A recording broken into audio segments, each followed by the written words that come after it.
大学是培养人才的关键场所。今年受企业上爱的学生，根据杂志 Cheers 调查结果，再度由成功大学摕下第一。校风过去事实上是比较朴实、踏实、认真，但是在跨域跟创新，在这10-20年来，事实上也推动的相当的好。新大学生伫高科技制造、传统制造等产业，拢受到企业主的喜爱。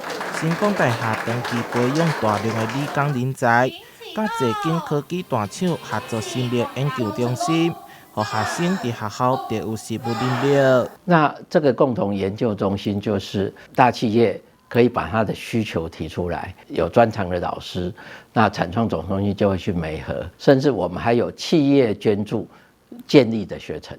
那这样子的话，就是他可以培养这些学生，或者是他的干部，更上一层楼。调查当中，企业建议大学生培养的能力，要以解决问题为主，沟通表达、团队合作也真重要，更包含自我学习。在无确定性的工作环境之下，会当堪人合作，不但提升家己的新鲜力，伫企业也将有较侪舞台。台南新闻所采访报道。